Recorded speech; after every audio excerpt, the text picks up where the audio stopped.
On est en 2014, c'est la Coupe du Monde au Brésil. Et toi et tes potes, vous jouez à 3 jeux différents. Un de tes potes joue à Temple Run, l'autre à Candy Crush. Et toi, tu joues à un nouveau jeu sorti il y a 2 ans, très connu, Subway Surfer. C'est un jeu où un garçon dans un quartier court entre des rails avec des trains et derrière un policier. Et bim, tu meurs. Vous l'aurez compris, bienvenue dans l'histoire de Subway Surfer. Mais avant que cette vidéo ne commence, n'hésite pas à t'abonner, à liker, à partager et à commenter. Ça me soutiendrait énormément. Sinon, est-ce qu'on commencerait pas? C'est parti, vidéo, histoire sur Subway Surfer, générique.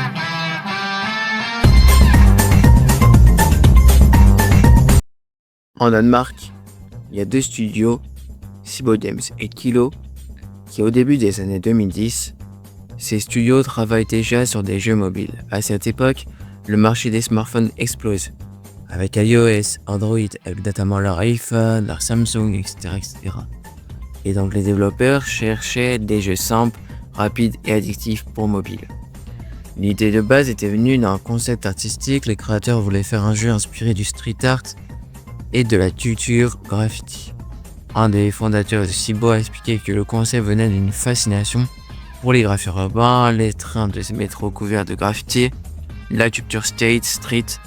Ils ont donc imaginé un personnage qui t'a un train et doit fuir un inspecteur. C'est comme ça qu'est né le personnage principal, Jake.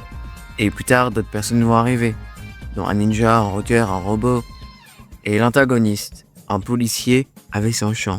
On a déjà les bases, et puis vers 2011, les studios commencent les prototypes.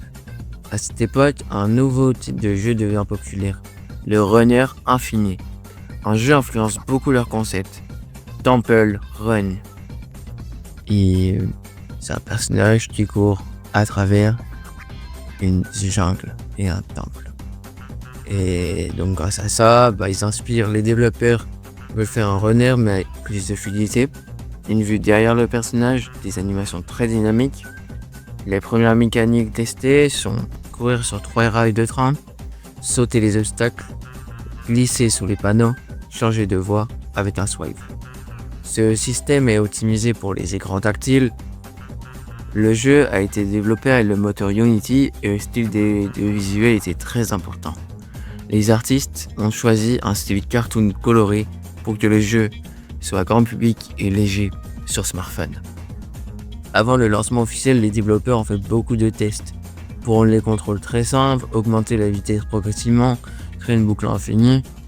Ils ont aussi ajouté des overboards, des power-ups, ainsi que des pièces à collectionner.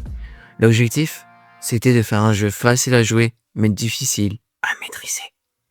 Le jeu sortira officiellement le 24 mai 2012 sur iOS et Android. Et là, il devient rapidement un énorme succès.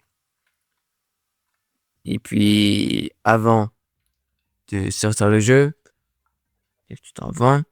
ils font un truc qui s'appelle Roll Tour. Chaque mise à jour change la ville du jeu.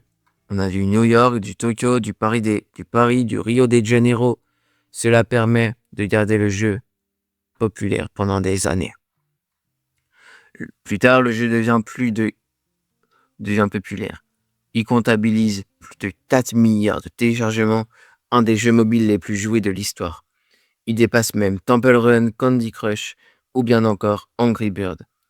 En 2017, sur les appareils mobiles, Subway Surfer est le jeu le plus téléchargé au monde avec 2,7 milliards de téléchargements, d'après l'estimation d'App Annie, en décembre 2019. Mais petit retour en arrière. En 2016, Cibo Games développe à Copenhague une série appelée Subway Surfer The Animated Series. En novembre 2016, ils annoncent la série pour juin 2017. La première version de saison compte 11 épisodes. Suite au succès du jeu et de la série, ils commandent une seconde saison avec pareil 11 épisodes. Cette série d'ailleurs introduit de nombreux personnages et tenues nouveaux. Mais ensuite, on est en 2026. Et là, sorti de nulle part, Cboe Games annonce la suite, Subway Surfer City, qui sortira le 26 février 2026. Il est décrit comme une réinvention de la franchise avec de nouvelles animations, de nouveaux modes et de nouveaux quartiers disponibles. Tu peux aller encore plus partout et tout. C'est incroyable. Et c'est ainsi que Subway Surfer devint le jeu le plus populaire et le plus joué de l'histoire des jeux mobiles. C'était Adax, j'espère que cette vidéo vous aura plu. Moi personnellement cette vidéo m'a kiffé de mal à la faire. Voilà. C'était Adax, t'as capté. Ciao les Adaxium et à plus pour de nouvelles vidéos.